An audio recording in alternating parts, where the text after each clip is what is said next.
Երբեք մի ասա երբեք։ Նարեկ Կարապետյանը ձեր թիմում է։ Համոզվեցիք, որ այս իշխանություններին ընտրություններով հնարավոր չէ հեռացնել։ Այո։ Ես իմ ձեռքը կկտրեմ, եթե ընտրությունները կեղծվեն, մեր պատմության ընտրակեղծարար իշխանությունն առանց փոփոխության Հայաստանը որևէ հեռանկար չունի եւ հայ մարդը որևէ հեռանկար չունի։ Այսինքն ուզում եք, որ ես այլ ընտրանք առաջարկեմ։ Ես չեմ ուզում, որ դուք անձամբ այլ ընտրանք առաջարկեք։ Պատրաստ է ցանկացած քայլ անելու, միայն թե մի օր ավելի մնա իշխանություն։ Ամոթ է նման որակի երկրի ղեկավար ունենալը։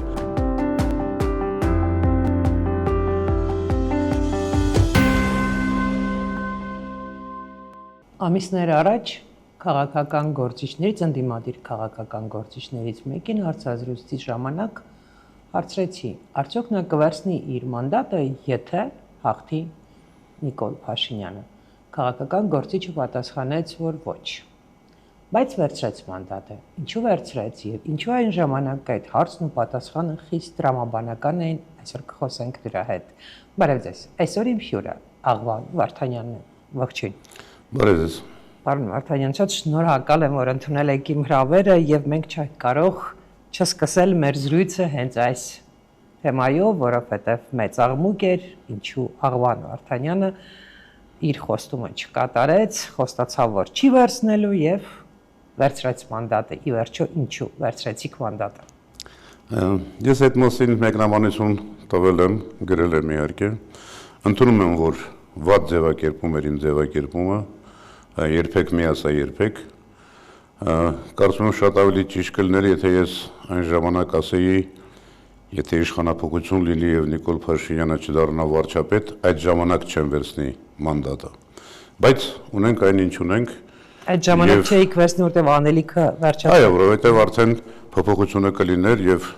կարելի էր շատ այլ բաներով նաեւ զբաղվել։ Բայց այս իրավիճակում իսկապես ես երկար եմ մտածել, մանավանդ աղմուկը նաեւ կողքից շատ էր եւ կա անելիք, եւ կա պատասխանատվություն եւ կա պարտքի զգացում։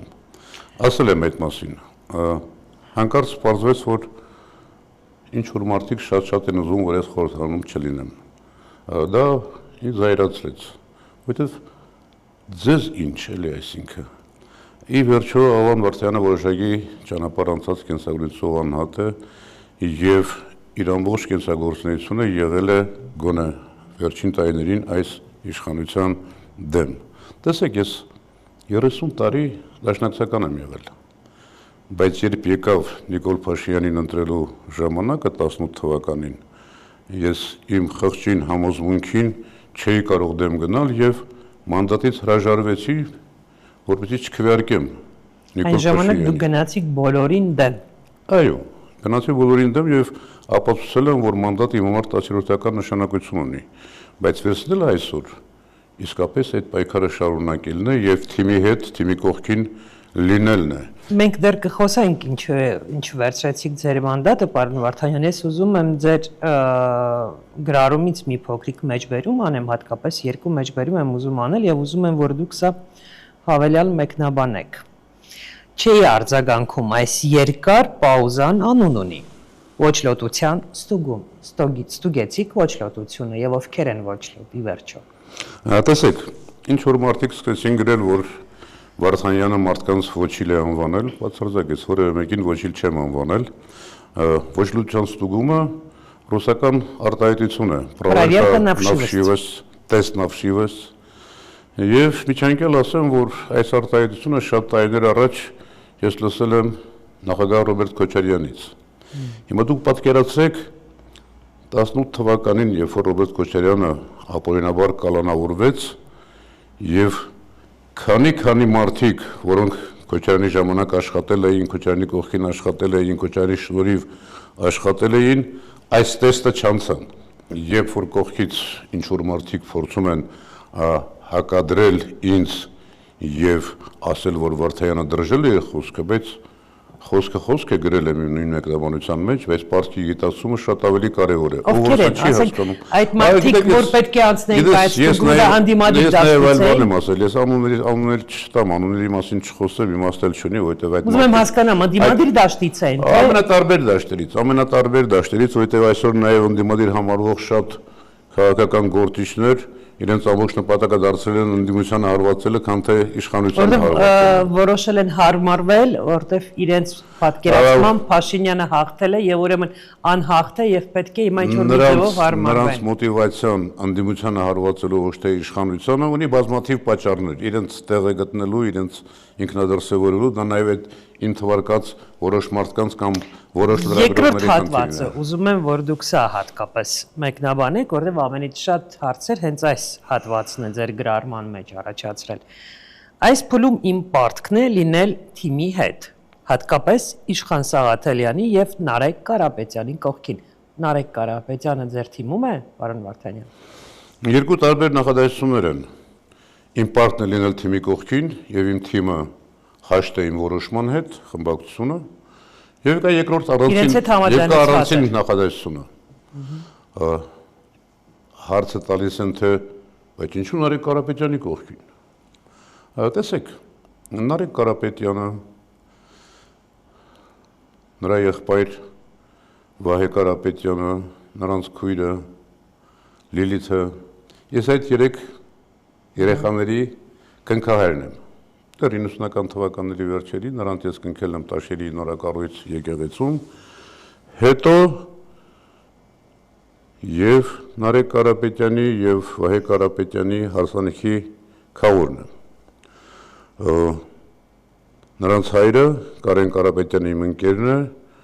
շատ խոր եւ ինքնուրույն մարդ եւ բնական է որ ի վերջո մեր հայկական ավանդությամբ քավորի պարտքը ո՞րն է։ Բայց դա քաղաքական բացատրություն չէ։ Հիմա ասում եմ, կան մարդիկ չէ, որ հրաժարվում են եւ այլը։ Սա անձնական առումով։ Սամվել Կարապետյանին շատ ավելի ուշ եմ ճանաչել։ Սա անձնական առումով։ Քաղաքական առումով կա նոր ուժ, անդիմադիր ուժ, կարող ուժ, երիտասարդ ուժ եւ այսօրվա նաեւ բնականաբար այսինքն եւ նաեւ կա այսօրվա նրանց առաջնորդը Նարեկ Կարապետյանը։ Ի վերջո եւ մեր դաշինքի եւ ուժեղ Հայաստան դաշինքի գլխավոր նպատակը ո՞րն է։ Փոփոխությունը, այս իշխանության հեռացումը եւ երկրին վերադարձնելը իր հեղինակությունը եւ այլը շատ չմանրամասնենք։ Եվ բնական է որ իբրև քաղաքական գործիչ, իբրև հայ մարդ իմ պարտքն է լինել եւ իմ անձնական առումով Նարեկ Կարապետյանի կողքին եւ քաղաքական առումով, ում որ սա դուր չի գալիս, ես տեսեք մենք տարբեր քաղաքական ուժեր ենք, տարբեր քաղաքական ուժեր ենք, շատ տարբերություններով, բայց գլխավոր հիմնական նպատակները նույնն են եւ բնական է որ իմ պարտքը լինել այստեղ։ Ուրեմն ես կարող եմ իմ հարցը ձեզ տալ, պարոն Վարդանյան, ձեր այս բացատրությունից հետո մենք կարող ենք ասել, որ եւ նախընտրական շրջանում եւ ընտրություններից հետո, երբ հայտարարվեց ընտրությունների արդյունքները հայտարարեցին եւ երբ գիշերը Փաշինյանը դուրս եկավ ժամանակից շուտ եւ բոլորովին անսովոր պայմաններում հայտարարեց, որ հաղթել են եւ ձեր թիմը եւ ձեր ուժը, այսինքն Հայաստան դաշինքը եւ Սամվել Կարապետյանի ուժեղ Հայաստան դաշինքը համաձայնեցված իրար հետ միասին եք գործում։ Կային բանակցություններ։ Թե համաձայնեցված գործելու մասին չեմ կարող ասել, որոշակի կապեր բնականաբար կային, որովհետև խնդիրը նպատակը նույնն էր, բայց այդ գիշերվա մասին մի բան կուզենամ ասել։ Երբ որ Նիկոլ Փաշինյանը հայտարարեց իրենց հաղթանակի մասին, այդ հիշում եք ընդամենը դեռ 15%-ի ձայներն էին հաշվարկել։ Կարծեմ ավելի քիչ։ Եվ հիմնական մասը որ դեռ չէր հաշվարկվել, Երևան քաղաքի կեսից ավելին էր, Աբովյան քաղաքի կեսն էր, Վանաձոր քաղաքի կեսն էր, Գյումրիի կեսն էր, Էջմիածնի կեսն էր, խոշոր քաղաքների ձայների կեսից ավելին դեռ հաշված չէր։ Եվ մեր հաշվարկը այն էր բնականաբար, որ հատկապես խոշոր քաղաքներում, որտեղ մարդիկ շատ ավելի իրազեկված են, շատ ավելի տեղյակ են եւ հեռանկարի մասին, նրանց ձայները ակնհայտորեն նվազելու է առնվազն մինչև 40-41% կամ 30 քանի տոկոս։ Բայց եթե հիշում եք, հենց այդ ժամանակ մոտ 2 ժամ կենտրոնական տրական հանձնաժողովը դադարեցրեց հեռարձակումը եւ Աստված գիտի թե ինչ մեթոդներով, ինչ մեխանիզմներով։ Իսկ ինչու այդ ժամանակ դուրս չհանեցիք մարդկանց փողոց խորհրդարան։ Ասացի արդեն, որովհետեւ մեր տարական հաշվարկներով, բնական հաշվարկներով մեզ թվում էր, որ այդ խոշոր քաղաքների կեսից ավելին, երբ որ դեռ չեն արդյունքները հայտնի չէին, բացառված էր, որ նրանց տոկոսը հասներ մինչև 49-ի եւ միայն առավոտյան այդ թվերն արդեն պարզ դարձան։ Չէ, բայց ակնհայտ է, չէ, որ եթե Փաշինյանը դուրս է գալիս ասում է մեր մենք հաղթելու ենք, ակնհայտ էր, որ այդ թվերը չէին կարող որևէ մեկը այլ ակնկալիք ուներ, որ Փաշինյանը այդպես է վարվելու։ Կար երկրորդ խնդիրը։ Արդյոք մեր քաղաքացիների հնարավոր կլիներ այդ գիշերվա կեսին կամ այդ անմիջական այդ բանի ժամանակ ոտքի անել եւ ինչ ազդեցություն դա կունենար նկատի ունենալով Երևանյան ընտրատեղամասերում հերթերը տեսնելուց հետո չկար այդ պատկերացումը։ Դժվար է ասել, գիտեք, գուցե չկար այդ վստահությունը, գուցե չկար, կար նաեւ պետական համակարգի այդ ամբողջ ուժային կառույցների, գիտեք, տոտալիտար վերահսկողությունը եւ ասում եմ, այտենց գիշերվա ժամանակ կատարված է կենտրոնական տրական հանձնաժողովը։ Okay, ուրիշ հարցն պարոն Վարդանյան, իսկ այս ընտրություններից հետո, հա, որոնք ակնհայտ ոչ թափանցիկ էին, ոչ արդար էին, եւ ես օրինակ գործող իշխանություններին կոչում եմ դե ֆակտո իշխանությունները, որտեղ ակնհայտ է, որ արդեն ես չգիտեմ, նույնիսկ համոզված չեմ, որ նույն եվրոպական առաջնորդների ում աջակցությունն այսօր Փաշինյանը վայելում է, իրենք կարողանան իրենց թույլ տալ ասել, որ դուք որպես լեգիտիմ ընտրված առաջնորդ, հավանաբար այս արտահայտությունը, որ միշտ իրենք օգտագործում են Փաշինյանի հետ հանդիպման ժամանակ կամ իրենց հայտարարություններում, պետք է հետևել ու ես համոզված եմ, որ չի լինի այս հայտարարությունը կամ գոնե այդքան հաճախակի չեն օգտագործի։ Ամեն դեպքում դուք համոզվեցիք որպես դիմադիր մեծ ուժի ներկայացուցիչ, համոզվեցիք, որ այս իշխանություններին ընտրություններով հնարավոր չէ հեռացնել։ Այո, անկեղծ ասած, մեր ընկերներից մեկը վաղուց չէի հանդիպել, զանգարեց, չենք հանդիպում, չես գալիս, ասին նայ ամաչում եմ ասի, որովհետև ես համոզված էի, որ այս դասավորության պարագայում 3 բևեռների, ընդդիմադիր ուժեղ բևեռների պարագայում բացառված է, որ Փաշինյանը կարողանա հաղթել, դու ասում ես, որ Փաշինյանը ընտրություններով չի հեռանալու, դրա համար ամաչում եմ գալ քեզ մոտ, բայց այնինչ արեց այս իշխանությունը ընտրությունների հետ կապված։ Անսպասելի է։ Անսպասելի չէի ասի, անսպասելի, բայց չափից դուրս էր, ինչը բնական է իրենց պարագայում։ Եկեք անկեղծ լինենք, հա, պարոն Վարդանյան։ Մենք ինչ ենք ակնկալում, հա, այն մարդիկ, ովքեր ունեն անդիմադիր հայացքներ, մենք ակնկալում ենք, որ այնքան քիչ մարդ ձայն կտա Փաշինյանին, որ նույնիսկ ադմինիստրատիվ ռեսուրսները կիրառելով նա չի կարողանա 40-ից ավելի տոկոսից ավելի ձայն հավաքել, բայց եղավ այն ինչ եղավ, այսինքն մենք նորից խաղացինք մեր հաշվարկները։ Եվ բոլոր սոցիոլոգիական, պրոֆեսիոնալ սոցիոլոգիական հարցումներն էլ դա էին ապացուցում։ Իսկ ինչ տեղի ունեցավ, որտեղից է հետևյալը, տեսեք, մենք նաև մտածում էինք, որ որքան մեծ լինի, հիշում եք, անընդհատ հորդորում էին քաղաքացիներին ակտիվ լինել, որքան մեծ լինի մասնակցությունը, այնքան նրա շանսերը կպակասեն։ Բայց երկու բան կատարվեց։ Մեկը տոտալիտար ռեսուրսի ուժային կառույցների անվտանգության օգտագործումը նախընտրական շրջանում այդ տերորը, այդ ապօրինի գործողությունները եւ երկրորդը արտաքին աջակցությունը, որը նաեւ շատ մեր այդ թվում խոշոր քաղաքների բնակչությանը ինչ որ առումով մոլորեցրեց։ Սա տեղի ունեցավ։ Նիկոլ Փաշինյանը իր բնույթով, իր տեսակով իբրև թե ուներ կարմիր գիծ, իմ ձեռքը կկտրեմ, եթե ընտրությունները կեղծվեն, մեր պատմության ամենաընտրակեղծարար իշխանությունն է։ Իսկ այդ դեպքում անդիմության այս իրավիճակում դուք քիչ առաջ ասացիք, որ դուք էլ ձեր ուժի ամենաակտիվ, այսպես ասեմ, առանցքային ներկայացուցիչներից եք, ասում եք, որ ընտրություններով այս իշխանությունները չեն հեռանալու։ Փաշինյանը չի հեռանալու ընտրություններով։ Ինչ ռազմավարություն է որդեգրել ձեր դաշինքը, ինչ ռազմավարություն է որդեգրել նաև այն դաշինքը, որի առաջին համարը ձեր բարեկամն է։ Եթե հիշում եք, ընտրությունից հետո մենք քաղաքական հայտարարություն ենք արել 5 քաղաքական ուժերով, որտեղ ամենաառանցքային խնդիրը նպատակը, գերնպատակը այս իշխանության հեռացումն է։ Այս իշխանության հեռացումը հնարավոր է ինչպես, հնարավոր է աշխատանքով եւ փողոցը մարդկանց գեներացնելով, մարդկանց պատրաստելով, պիտի այնքան մեծ լինի այդ հակազդեցությունը, իսկ ես վստահ եմ, որ այս իշխանությունը դրա բոլոր առիթները, հնարավորությունները տալիս է, որպեսզի ճիշտ պահին, ճիշտ ժամանակին, թայմինգը ճիշտ ընտրելով, ճիշտ պահը, ճիշտ ժամանակը։ Եկեք նույն տրամաբանությամբ ճշգրիտ ժամկետ չֆիքսեմ, բայց ես կարծում եմ, որ առաջիկա 1 տարում առավելագույնը նաև նկատի ունենալով աշխարհակաղակական այդ զարգացումները, նկատի ունենալով ներքին կյանքում շարունակվող բռնաճնշումները, տերորը, ընդդիմադիր խոսքի, ընդդիմադիր քաղաքական ուժերի նկատմամբ, մեր հասարակությունը եւ մեզանից է դա շատ բան կախված, կարողանալու ենք այդ իսկապես բնակչության բացարձակ մեծամասնությանը պատրաստել, որ առանց փոփոխության Հայաստանը որևէ հեռանկար չունի եւ հայ մարդը որևէ հեռանկար չունի։ Պարոն Վարդանյան, տեսեք, երբ ես գալիս եմ այս հարցազրույցին, ես չգիտեմ ինչի մտածում եմ, որ հիշեցի, որ ինչպես է Փաշինյանը եկել իշխանության, հա, եւ հիշեցի, որ նա եկել էր Գյումրիից Երևան, ոտքով հասել էր մարտի 13-ին։ Ճիշտ է, չէ՞։ Մարտի 13-ին հասել էր Երևան։ Թե ավելի ուշ էր եկել։ Կարծում եմ մարտի 13-ը ռադիոտում մտնելու օրը չէր։ Չէ։ Ամեն դեպքում նա մի քանի շաբաթ ամենօրյա ռեժիմով առավոտից երեկո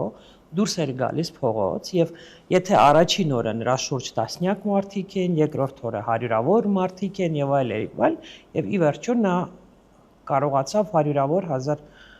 100 հազարավոր մարդկանց հանել փողոց։ Մենք նման ընդդիմադիր պայքար չենք տեսել։ Տեսել ենք, ավելի շուտ տեսել ենք վճռականության առումով, տեսել ենք պատերազմից անմիջապես հետո մի քանի նման փուլերով եղել է պայքար, բայց այն ժամանակ դեռ Արցախը չէինք կորցրել եւ Փաշինյանի իշխանությունը նոր էր, նրան նոր էին մարդիկ ընտրել եւ սովորական մարդու համար Սերժ Սարգսյանին հաղթել է այնպիսի մեծ հերոսություն էր, որ նույնիսկ պատերազմում այդ խայտարակ պարտությունը դեռ այդ հերոսությունը պահում էր, հա, իրենց աչքերում Փաշինյանի հերոսությունը։ Մենք ունեցանք հետո Բագրատ Սրբազանի շարժում, հիշում եք, դուրս եկավ Երևան հասավ եւ հսկայական մեծ հանրահավաք հավաքեց մայիսի 9-ին 2024 թվականին, բայց վճռական ու հետևողական չգտնվեց։ Համոզված եմ, որ եթե այդ հանրահավաքը ունենար շարունակություն, ասել վաղնել ենք հանդիպում, մյուս օրնել ենք հանդիպում եւ չենք դադարում, քանի դեռ մեր նպատակին չենք հասնի, գուցեև հաջողության հասնի։ Ինչու դուք ասում եք, որ մենք համոզված չենք, որ չենք կարողանա շատ մարդկանց հանել փողոց։ Ինչու չեք կարծում, որ եթե դուք վճռական գտնվեք, դա այդուամենայնիվ կհաջողվի։ Մենք ունենք արձանագրված փաստ բնակչության 49%-ը, եթե հավատանք կենտրոնական ընտրական հանձնաժողովի տվյալներին, իսկ մենք չենք հավատում, մենք համարում ենք, որ ավելի քիչ եւ տրամաբանական է, որ մենք չենք հավատում, այդուամենայնիվ ակնհայտ է։ Կարող ենք ֆիքսել։ Փաշինյանը ունի Հայաստանի բնակչության աջակցության 50%-ի աջակցություն։ Ինչու չեք սկսում վճռական պայքար փողոցով։ Տեսեք, նախ մի քանի փուլերով իսկապես եղել է փողոցային շարժումներ եւ դիմադրություն շարժումը եւ հայրենիքի փրկության շարժումը եւ սրբազան շարժումը։ Մարտի 31-ին էր Փաշինյանը Գյումրիից դուրս եկել։ Ապրիլի 13-ին հասել էր Երևան եւ ապրիլի 22-ին, այսինքն քանի օր անց, 9 օր անց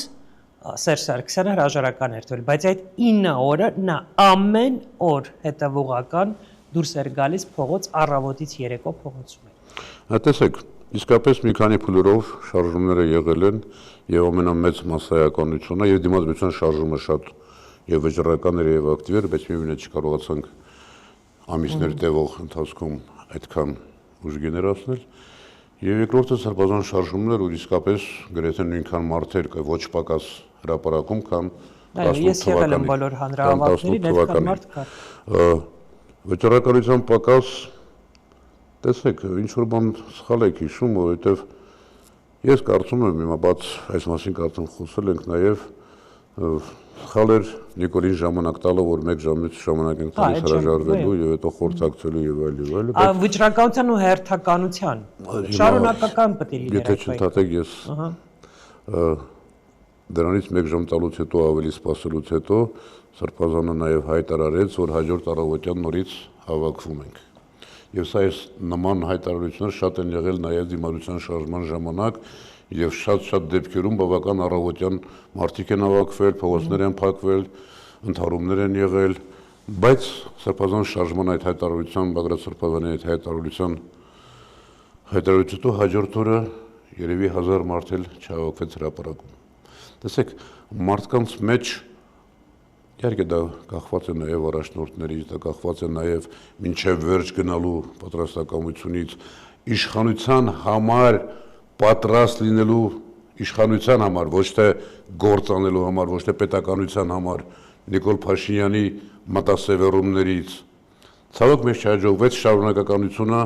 ապահովել եւ դա նաև մեծ իմաստով դրանից հետո արդեն դժվարացրեց այս կարգի գործողությունները։ 18 թվականի պարագայում, տեսեք, երբ որ Նիկոլն իր խմբակով հասան Երևան, առաջ օրերին նրանց շուրջը 1000, 2000, 3000 մարդիկ էին։ Ավելի քիչ առաջ։ Հա, երևի թե։ Բայց ինչպես ձնագնդիկը պտտվեց։ Ձնագնդիկը պտտվեց, երբ որ աշխարհաքաղաքական կենտրոնից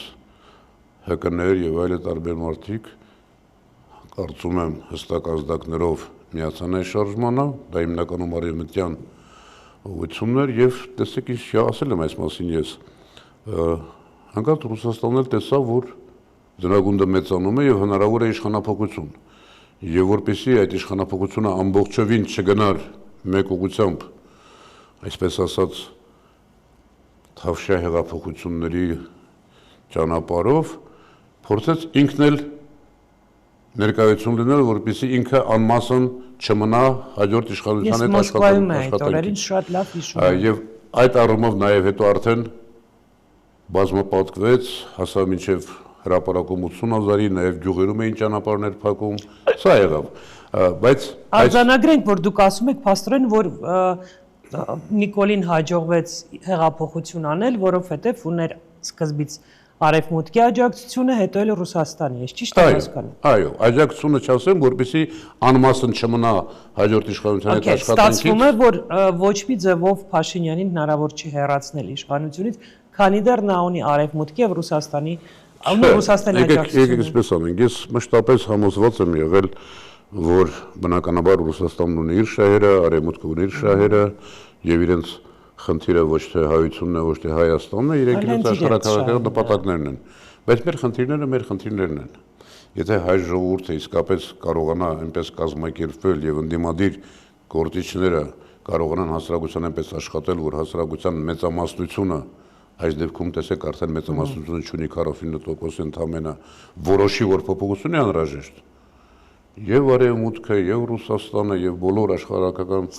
ուժային կենտրոնները հաշվի կնստեն այդ իրողության հետ։ Ինչպես հաշվի նստեցին 18 թվականին։ Մեր նպատակը պիտի լինի մեր ինքնակազմակերպումը, մեր շահերը հետապնդելը, մեր նպատակները ճիշտ ձևակերպելը եւ այդ ուղղությամբ աշխատելը։ Այն դեպքում, երբ մենք ունենք Հայաստան դաշինքը, որը երկու անգամ ավելին քան երկու անգամ ավելի քիչ ձայն հավաքեց այս ընտրություններին, որպես ընդդիմադիր ուժ ներկայացված խորհրդարանում եւ ունենք ամփորձ ուժեղ Հայաստան դաշինքը, ամփորձ են, հա, եկեք ճիշտ խոսանք, քաղաքականության առումով ամփորձ են։ Դա հնարավոր է անել, ինչ դուք այսօրվանից արդեն ինչ որ ռազմավարություն մշակում եք, ինչ անել, որ Փաշինյանը հեռանա իշխանությունից, որովհետեւ Փաշինյանի համաձայն եք ինձ հետ, չէ՞ որ Փաշինյանի մնալը բավականին վտանգավոր է, որովհետև մեզ սպասում են ավելի ցավոտ զիջումներ։ Տեսեք, 21 թվականի ընտրություններին, երբ որ հիմնական ընդդիմադիր առանցքը Հայաստան դաշինքներ նախագահ Ռոբերտ Քոչարյանի գլխավորությամբ, Հայաստան դաշինքը հավաքեց 280,000 մոտավորապես ձայն։ Այս պարագայում, եթե հիշում եք, մենք էլ հիմնավորում էինք, որ ճիշտը առանցին մի քանի ուժային կենտրոններով, բևեռներով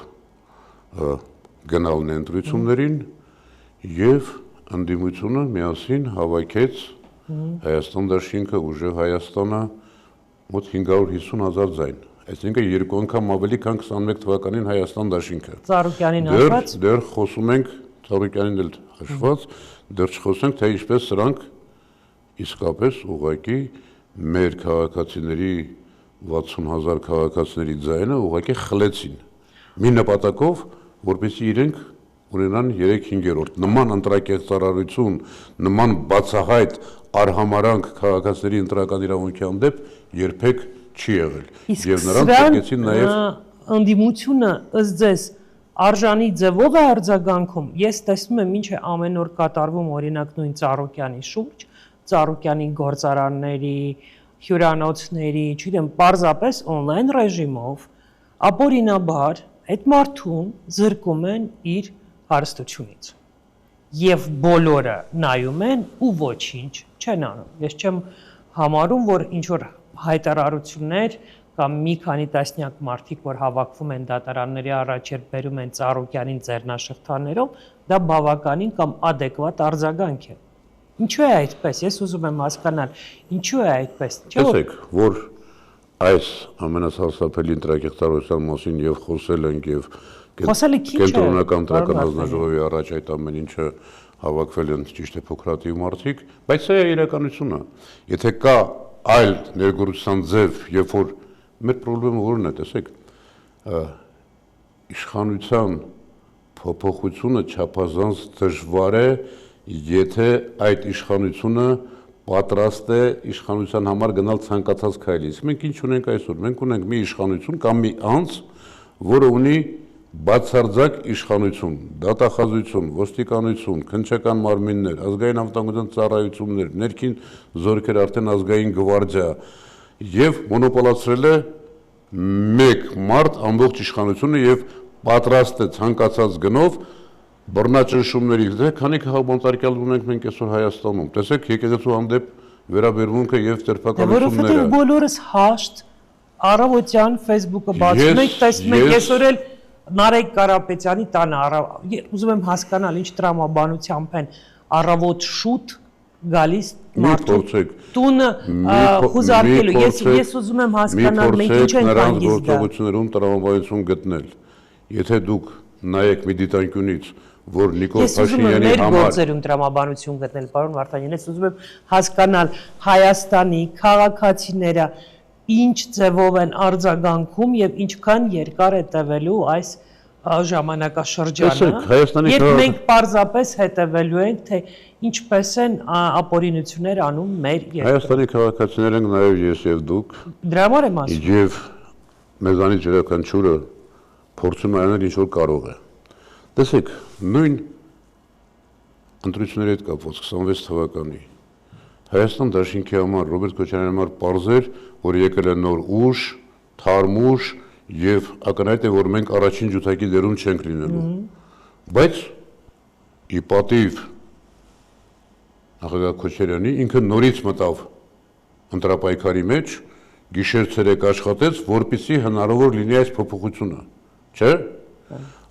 Ուրիշ որևէ մեկը ձեռքերը կլավանար կողքի կքաշվեր մանավանդ այս հալածանքների, այս ապօրինությունների, այս ամենի ֆոնին, բայց պետական շահը, քոսեփական կենսագրությունը փրկելու նպատակադրումը այս ժողովրդի մասին եւ երկրի մասին մտածելը շատ ավելի գերակա էր, պարտքի գիտակցումը շատ ավելի գերակա էր։ Հիմա մենք ունենք այս իրավիճակը, որտեղ հաշտ լինելու հետ բացարձակապես համաձայն չեմ եւ ազգային ժողովում եւ Հայաստան դաշինքը արդեն սկսել է շատ ակտիվ իր աշխատանքները եւ որքան էլ ասենք անփորձ այս երկու օրը նաեւ ուժեղ Հայաստանից բազմաթիվ խելացի, գրագետ, հաստարկված ելույթներ են ունենում եւ ես կարծում եմ, որ պիտի ծրագրել առաջիկա անելիքները, պիտի ծրագրել որքան հնարավոր է։ Իհարկե, ես կողմնակից եմ, որ այս երկու հիմնական ընդդիմադիր ուժերը եւ նաեւ Ծառուկյանի ձայն տված մարդկանց առավելագույնս պիտի տարբերություններով հանդերձ սերտ համագործակցություն լինի, որովհետեւ մեր երկուսի նպատակը, երեքի նպատակը եւ վստահ եմ նաեւ քաղաքացիներից Բայց կա այդ համագործակցությունը պարոն։ Դե գիտեք հիմա նոր է ազգային ժողովը, որոշակի կապեր, հարաբերություններ կան եւ բնական է որ չի կարող չլինել։ Որ ինչ աստիճանի կլինի, կրկնում եմ, մենք տարբեր քաղաքական ուժեր ենք։ Ամեն քաղաքական ուժ ինքն է որոշում իր մարտավարությունը, իր ռազմավարությունը, բայց վստահ եմ որ մի կետում դրանք պիտի լինեն նույն ուղղվածությամբ, նույն ուղղությամբ, ասում չի նշանակում նույն բանը կրկնել, այդ նշանակում է նայել նույն ուղղությամբ։ Եվ ես վստահ եմ, որ եթե իսկապես ակտիվ աշխատանք լինի, կազմակերպական աշխատանք լինի, քարոզչական աշխատանք լինի, հասարակ մարդկանց հետ մարզերում, համայնքներում աշխատանք լինի, վստահ եմ, որ արդյունավետ կլինի եւ կլինի համագործակցություն։ Մանավանդ առաջիկայում մենք ունենք նաեւ մոտ եթե չեմ սխալվում 25 քանի թիմ ընտրություններ ունենք խոշորացած համայնքներում, այդտեղ էլ կարծում եմ, որ աշխատելու շատ լայն դաշտ կա։ Պարոն Վարդանյան, ասեմ ինչու են հիմա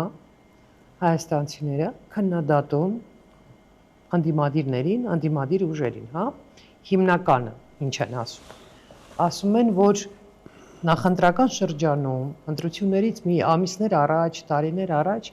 բոլոր անդիմադիրները, ամենաակտիվ անդիմադիրները խոսում էին բոլոր հնարավոր հարթակներից, որ երկրում ֆորս մաժորային իրավիճակ է։ Երկրում չափազանց խորը ճգնաժամ է, որ եթե այս մարդը վերընտրվեց, երկիրը կործանվելու է։ Հիմա այդ մարդը վերընտրվեց, երկիրը չկործանվեց, ընդդիմությունն էլ գնաց ազգային ժողով մանդատները վերցրեց։ Հիմա էլ ասում եք, այո, մենք ելույթներ ենք ունենում, հայտարարություններ ենք անում եւ հնարավոր է նաեւ համագործակցելով ինչ որ մի ռազմավարություն կմշակել։ Ուրիշ տարբերակ մեր երբ որ ասում եք հայաստանցիները շատ ընդհանրական եք ասում, այո, հայաստանցիների մի մասը բնականաբար նաեւ անդիմադիր դաշտում գտնվող շատերը նույն բանն են ասում, բայց դուք պիտի ասեք մյուս տարբերակը որն է, այլընտրանքը որն է։ Այսինքն ուզում եք որ ես այլընտրանք առաջարկեմ։ Ես չեմ ուզում որ դուք անձամբ այլընտրանք առաջարկեք։ Ես ասում եմ, որ մենք քաղաքական ուժեր ենք եւ քաղաքական ուժերը իրենք որոշում են իրենց մարտավարությունը։ Այդ մարտավարությունը երբ կհասնի այն քրիտիկական կետին, որ հնարավոր կլինի իսկապես փողոցային շարժումը, խորհրդարանական աշխատանքը համադրել, համատեղել եւ գնալ վճռական գործողությունների, դրա համար աշխատանք ժամանակ է պետք։ Մի ռեպլիկ ասեմ, որը որ չեմ ակնկալում ձեր պատասխանը, բայց երբ որ խոսում եք, հիշեցի տխրահարչակ Վլադիմիր Իլիչ Ուլյանով Լենինին, ով ասում էր, որ հեղափոխությունը պետք է անել հաշվի առնելով, որ հեղափոխության հիմնական ուժը պրոլետարիատն է, որովհետև բանվոր դասակարգը, որովհետև նրանք բացի իրենց ինչ էր ասում, ինչ որ բառերը շղթաներից ուրիշ ոչինչ չունեն գործել։ Երեք շուտեր վաղուց անդիմադիրներին մի կողմ դնենք, պարոն Վարդանյան։ Մենք խոսում ենք ընտրություններից առաջ եւ նաեւ մեզ հետ մեր այս ես ձեզ հետ երկու հարցազրույց եմ ունեցել, ձեզ հետ այդ հարցազրույցներում խոսել ենք թե ինչ ճգնաժամի մեջ է Հայաստանը եւ մենք իսկապես տեսնում ենք որ այդ ճգնաժամը որ այսօր խորանում է, մենք օրինակ ինձ համար շատ ապտակի պես մի բան էր, երբ օնլայն ռեժիմով Տոկաևը Պուտինին բացատրում էր որ պետք է վերջ տալ պատերազմին Ուկրաինայում եւ համեմատում էր ուկրաինական պատերազմը հայ-ադրբեջանական պատերազմի հետ, պես էլ ասաց հայ-ադրբեջանական պատերազմ ու ասաց որ հասկանում է ինչու էր այդ պատերազմը եւ այլ եւ դիվանագիտական լեզվից եթե թարգմանենք ասում է հայերը Ալիևը լավ է արել, դու վատ ես արել։ Հասկանում եք դա նշանակում է որ մենք արդեն նաեւ մեր կապիտուլյացիան հասել է նաեւ միջազգային ասպարեզ եւ մենք դիվանագիտական դաշտում ենք նաեւ կապիտուլյացիայի ենթարկվել։ Ինչ է մեզ սպասում, այո, ինչ է մեզ սպասում ձեր կարծիքով, ինչի դեմ եք դուք նաև պայքարելու, ինչ է լինելու Հայաստանում առաջիկա ամիսներին, մենք տեսնում ենք, որ Բաքուն պաշտոնապես նորից կրկին առաջ է քաշում իր բոլոր թեզերը, իր բոլոր պահանջները եւ սահմանադրությունը փոխելու մասին թեզերը եւ արևմտյան Ադրբեջանը այսպես կոչված վերադառնալու թեզը Ինչ է լինելու։ Այդ հարցերի պատասխանը ստանալու համար մենք պիտի նաև մի քիչ հետադարձ հայացք նետենք անցյալին։ Հիշենք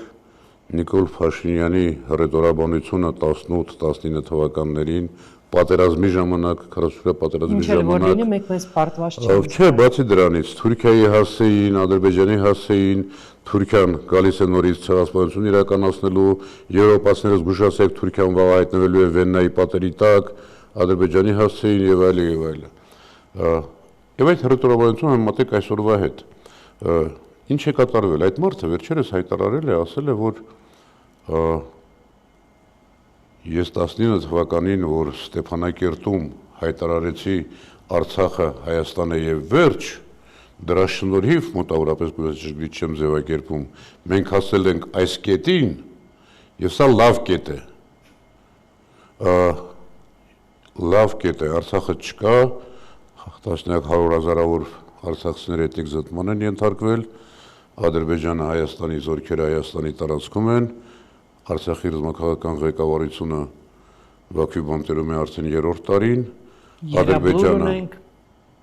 Եռաբլուրը պատերազմը, ներողություն, 4-րդը ինչ էի ուզում ասել, մենք վերածվել ենք ոչ թե քաղաքական սուբյեկտի, այլ օբյեկտի ենք վերածվել, դարձել ենք աշխարհակաղակական ուժերի բախման կետ, որը նոր փորձություններով է հղի, Ադրբեջանը նորանոր պայմաններ է առաջադրում, ինչ է կատարվել։ Հասկանալով, որ իր ժամանակը վերջանում է, այս ամբողջ հռետորաբանությունից հետո Նիկոլ Փաշինյանը հանձնվել է Ադրբեջանի եւ Թուրքիայի, այսպես ասած, հովանավորությանը, պատրաստ է կատարել նրանց ցանկացած պահանջ, տեսեք, երկու օր մենք ազգային ժողովում հարցնում ենք Տիգրան Աշենի մասին, ոչ մի հստակություն, եւ միայն թե պահի իշխանությունը։ Ինքը սևեռում ունի իշխանության։ Հայ ժողովրդի համար, Հայաստանի պետության համար այս կետը ողբերգական կետ է, իր համար լավ կետ է, որովհետեւ ինքը իր խմբակը իշխանության է։ Բայց դա առողջ չի, չէ՞։ Դա նորմալ մարդու։ Եթե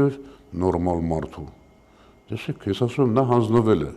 Նա հանձնվել է եւ պատրաստ է ցանկացած քայլ անելու, միայն թե մի օր ավելի մնա իշխանություն։ Նա մենակ իսկ իր շրջապատը, պարոն Վարդանյան, դուք արդեն գիտեք, ինչքան ժամանակ է պատգամավոր եք, տեսնում եք այդ մարդկանց, ինչ եք կարծում, այդ բոլոր մարդիկ։ Ես չեմ կարող մտնել այդ մարդկանց հոգու մեջ, մտքի մեջ, խղճի մեջ։ Ուզում եմ հավատալ, որ դրանց մեջ ի վերջո մեծամասնությունը կառույցները, ասում եք բոլորն իրենցով է արել։ Այո։ Չեմ կարող դատել իրենց ներքին աշխարհի մասին, բայց փաստորեն կարողացել է այնպես բոլորին դարձնել բացարձակապես ինքնուրույն կարծիք չունեցող, սեփական կենսագրություն, սեփական ասելիք չունեցող ուսապարկեր իրենց ձևակերպումներն են, չէ, որոնք պատրաստ են կատարել ցանկացած նրա հրահանգ, ցանկացած նրա բանից։ Դուք վտանգներ են լինելու Հայաստանում առաջիկա շաբաթներին, ամիսներին։ Ինչ է լինելու, Ինչ վտանգներ են մեզ սպասում։ Վտանգները նախ բնականաբար տեսակ իրենց հիմնական խնդիրը նաև օրենքը փոփոխությամբ, որպեսզի ընտրողների թիվը նվազի, որպեսզի հավանական հանրաքվեի պարագայում ոչ թե անհրաժեշտ լինի 625-650 հազար մարդու քվե սահմանադրություն ունենալու համար, այլ 450-500 հազար։ Բայց իրենք կկարողանան շրջանցել օրենքը եւ անել հանրաքվե։ Իրենք այնպիսի օրենքներ, սահմանադրական այնպիսի նորմեր են շրջանցել, որ վստահ եմ կփորձեն նաև դա անել։ Եվ դա է նաև պատճառը, որ նրանք ուղղակի մի ամբողջ խմբակցություն թույլ չտվեցին մտնել պարլամենտ բացարձակապես անօրինական, տեսեք, այսօր շատ հստակ ասվեց, չէ, եթե իրենք վերահաշվարկ նշանակեին այդ երկու տեղամասերում, Ծառուկյանի խմբակցությունը կլիներ ազգային ժողովում, նրանք չլինեն 3/5, ցանկացած պարագայում, բայց այնպիսի, ախր տեսեք, ուժային կառույցները, կրկնում եմ, կենտրոնական ընտրական հանձնաժողովը, ողորմելի մի հատ ամբողջովին այդ մարդուց կախված ինչ եք սպասում։ Եվ ինքը կարողացել է ուժային մեթոդներով, ֆինանսական միջոցներով, չգիտեմ, տարբեր կոմպրոմատներով պետական ամբողջ համակարգը յուրացնել, բայց ասել եմ, դեռ գիտեք, ասել եմ 18 թվականի սեպտեմբերին կարծեմ իմ առաջի հարցազրույցում մայիսից հետո մեջ բերել եմ, այսինքն որ ցանկացած իշխանություն այլասերում է, բացարձակ իշխանությունը այլասերում է բացարձակ։ Հիմա մենք այս այլասերված, բացարձակ այլասերված իշխանության ինչպես մենք հիմա, բայց ցանկացած այլասերված իշխանություն ունենում է նաև ավարտ։ Ես ուզում եմ, որ մեր հարցազրույցի այս պահը մենք հետո հիշենք, Վարդան Վարդանյան, ինչպես մենք հիմա ասես ցավագին նստած խոսում ենք, թե ինչ աներանելի վիճակում ենք ու մենք որևէ տարբերակ չունենք այս իշխանություններին Փաշինյանին հաղթելու, երբ նա հեռանա, իսկ ցանկացած իշխանություն հեռանում է, չէ՞, գիտենք։ Մենք բոլորս ցավագին փորձելու ենք հասկանալ, թե ոնց պատահեց, որ այս մարդը կարողացավ այսքան երկար իշխանություն պահել։ Ես չեմ ասել, որ տարբերակ չունենք, տարբերակ ունենք եւ դրա համար պետք է իսկապես գեր ծանրաբեռնված, համակարգված աշխատանք, բայց իսկապես կրկնում եմ, գիտեք, մարդիկ կան, որոնք իշխանության մանիա ունեն, մանյակներ են դառնում, իշխանությունը իրենց համար գերնպատակ է, հնարավորություն է, չգիտեմ ինչ, այդ մարդը համոզված եմ, այդ մարդը ոչ ընկեր ունի, ոչ որևէ խոսակից ունի, ոչ որևէ այդ քննարկում ունի, ինքը միանձնյա փակվել է իր մեջ եւ գերնպատակ ունի պահել իշխանությունը։ Դրան նաեւ այսօր նպաստում է, բացի այդ հովանավորությունից, որ կա Ադրբեջանի, Թուրքիայի կողմից, նաեւ աշխարհակական իրավիճակը, Ռուսաստան արևմուտք հակադրությունը, Իրանի շուրջ կատարվողը։ Եկեք Ռուսաստանից խոսենք, պարոն Վարդանյան։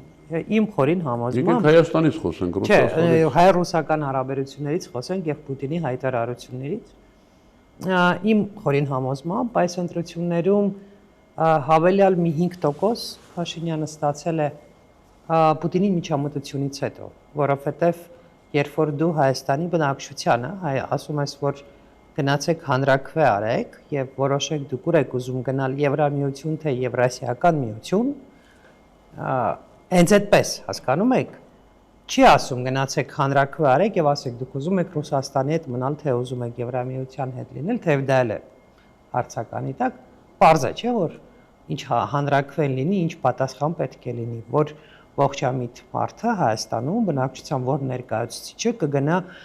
հանրաքվե եւ իր ձայնը կտա, ասենք Ղազախստանի, Տաջիկստանի, Ուզբեկստանի հետ լինելու օգտին փոխարենը որ լինի Ֆրանսիայի, Գերմանիայի, չգիտեմ, Բելգիայի օգտին, հա, չկա նման ընտրություն։ Բացատրելու Ավստրիան նեյտրալ երկիր է։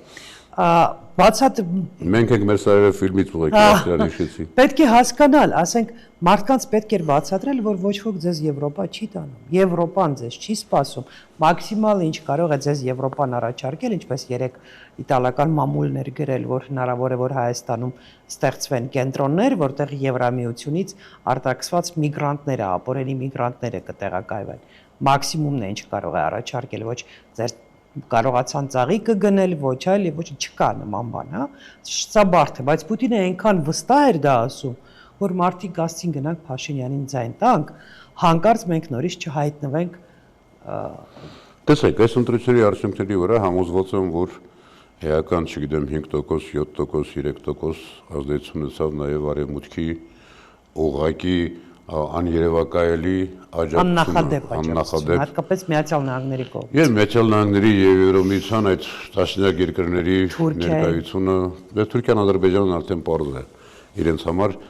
այսպիսի իշխանություն ուղղակի երազանք է, ինչպես մեզ համար երազանք էր Ադրբեջանում Էլչիբեի իշխանությունը։ Բայց նաեւ մենք հրաշալի հասկանում ենք, չէ՞, մեզ ոչ մեկը Եվրոպա չի տանելու, ոչ մեկը Եվրոպա չի հրավիրել մեզ։ Չկարողացանք նորմալ դա բացատրել։ Չկարողացանք դա բացատրել, որովհետև դա բացատրելու փոխարեն արդեն անընդհատ փորձում ենք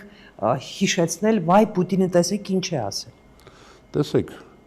կդժվարանամ շատ հստակ ասել, բայց որ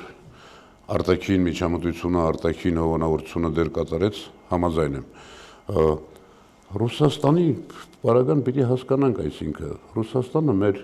չգիտեմ, ոչ իմ աչքի լույսն է, ոչ էլ մտածում է հայ ժողովրդի, հայոց պետականության եւ այլնի մասին, ինքն իր աշխարհակական շահերը, իր խնդիրները առաջնորդում է դրանով։ Եվ եթե այսօր մեր Եվրոպա գնալը բացարձակապես անիրատեսական է, դա պիտի մարդկանց կամաց հասնեն։ Այդ դեր բերած օրինակը Իտալիայի ներքին գործերի նախարարի հայտարարությունը այստեղ միգրանտների ճամբարներ ստեղծելու մասին, Դրամ եւս մի բան է մեր քաղաքացիները որպեսզի տեսնեն, թե Եվրոպան մեզ ինչ ունի առաջարկելու։ Ի վերջո 1000 անգամ ասել ենք ախր Եվրոպան, Թուրքիան, ՆԱՏՕ-ն Այլ բան էլ պետք էր բացատրել։ Պետք չէր ասել Ռուսաստանը, պետք էր ասել գուցե Ռուսաստանը լավ դաշնակից չէ, եւ իսկապես Ռուսաստանը լավ դաշնակից չէ, բայց Ռուսաստանը սարսափելի թշնամի կարա լինի։ Բայց միշտ էլ այդ մասին խոսվել է, միշտ էլ ասել ենք, որ մենք ունենք խնդիրներ, ունենք հարցեր Ռուսաստանի հետ կապված, այնպես չի որ եւ կրկնում եմ, ինձ համար չկա որևէ արտաքին ուժ, որին պիտի, չէ, բայց մենք ունեցել ենք, ժամանակներ ենք ունեցել, երբ որ մենք կարողացել ենք եւ Արևմուտքի հետ եւ Ռուսաստանի հետ բալանսավորված քաղաքականություն վարել մեր ազգային պետական շահերից ելնելով եւ վերջը Օսկանյանը հորինել էր չէ կոմպլիմենտար քաղաքականություն եւ հասկացել են մեզ եւ գիտակցել են որ արտարբերակ ուղղակի չկա բայց այս արհավիրքը Նիկոլ Փաշինյան արհավիրքը այնպիսի մի նկարագրեցի իր ոչ թե զարգացում այլ հետաճե թե ինչից ուր է հասել ինքը այնպես խառնեց ամեն ինչ, այնպես հնարավորություն տվեց մեր հակառակորդներին, որ իսկապես մնացինք մենակ եւ այսօր ոչ թե քաղաքականության սուբյեկտ ենք, այլ օբյեկտ ենք։ Եվ որտեղ մեր հարցազրույցը արդեն ժամանակը սպառվել է, իմ արտասահմանցի ոչ ռուս, արտասահմանցի եվրոպացի ընկերներիցս մեկն ասեց. Ես մի բան եմ ուզում հասկանալ, ինչու դուք ձեր ընդդիմությունը ընտրարշավի ժամանակ չի խոսում միայն այն բանից, որ Փաշինյանի պես առաջնորդ ունենալը ամոթ է, որ պետք չի խոսել, որ նա արևմտամետ է, պետք չի խոսել ուրիշ որևէ այլ բանից, պետք է պարզապես ասել, որ նման առաջնորդ ունենալը ամոթ է, հատկապես, որ ինքը ընտրարշավի ժամանակ ձեզ այնքան նյութ է տվել դրա մասին, որ ուրիշ այլ ոչինչ էլ պետք չէր անել, ոչ ծրագիր ներկայացնել, ոչ էլ պարզապես ասել հայեր ջան, նման առաջնորդ ունենալը ամոթ է։ Համոձայն եմ, ամոթ է, եւ դա 1000 անգամ ասել ենք, այնպես չի որ չենք ասել, բայց ամենատարբեր գործոններ իրենց դերը խաղացին։ Ամոթ է նման որակի երկրի ղեկավար ունենալը։ Միայն մի դրվագ, մի ֆոտո, երբ որ Ալիևը բազմել է բազմոցին եւ նա մոտավորապես տաբուրետկի վրա նստած դեմը այդ տեսարանը բավական է որ դու հասկանաս, որ դու քեզ արժանավոր, արժանապատիվ ներկայացնող առաջնորդ չունես եւ դրա համար էլ այսօր Հայաստանի հեղինակությունը, հայության հեղինակությունը Իրանից մեծ կնոջ վրա գոռալը ինչու դուք չեք մահացել, ինչու դուք չեք զոհվել։ Դու այնքան բան է ասել, ախր որ մեկը հիշես, այնքան բան է ասել, որ որևէ եվրոպական թե եվրոպայում այս արժեքները մեր պատկերացրածները չեն ամենևին իր արածների 0.0001%-ը եվրոպական որևէ առաջնորդ աներ, հաջորդ օրը իշխանության չէր լինի։ Իր թիմի, իր խմբակի մասին նույնը։ Ես երբ որ հարցազրույցը սկսեցի, ասացի, որ այն ժամանակ, երբ որ ես ձեզ հարց եմ տվել, կվերցնեք դուք ձեր մանդատը թե ոչ, այդ հարցը տրամաբանական էր եւ ձեր պատասխանն էր տրամաբան, որ ոչ չեմ վերցնի, որովհետեւ ընտրություններից առաջ, ամիսներ ընտրություններից առաջ քչերն են հավատում, որ իսկապես այս իշխանությունները կարող են վերարտադրվել, հա, եւ բոլորս հասկանում ենք, որ եթե լինի 2-3 մեծ ուժ, Փաշինյանը վերընտրվելու շանս չունի։ Եկեք համաձայնենք, որ ընդունենք, որ մենք բոլորս սխալվել ենք, բայց իսկապես մենք հավատում ենք դրան, եւ իմ կոչն է թերևս ընդդիմությանը ռազմավարություն մշակեք, հաշվի առնելով, որ այս իշխանությունները ընտրություններով չեն հեռանալու։ Եկեք ես կրկնեմ իմ խոսքը, շատ ավելի ճիշտ կլիներ, եթե ես այն ժամանակ հայտարարած լինեի, որ եթե Նիկոլ Փաշինյանը չլինի իշխանության, ես պատգամավոր չեմ դառնա։ Ես այդուամենայնիվ հաջողություն եմ ձեզ մաղթում եւ ես ուրախ եմ, որ Ինչու այդուամենայնիվ։ Որտեւ ես ուրախ եմ, որ եւ դուք եւ ընդդիմադիրները վերցրել են մանդատները, որովհետեւ 21-րդ դարում մեր օրերին, երբ ամեն օր այնքան բան է տեղի ունենում, մանդատներ չվերցնելը դա սխալ է եւ այդ օրինակը ցույց է տվել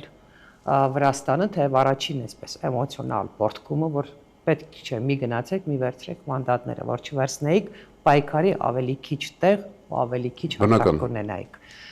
Եվ մենք իհարկե կրկին կհանդիպենք։ Շնորհակալ եմ։ Ես եմ շնորհակալ։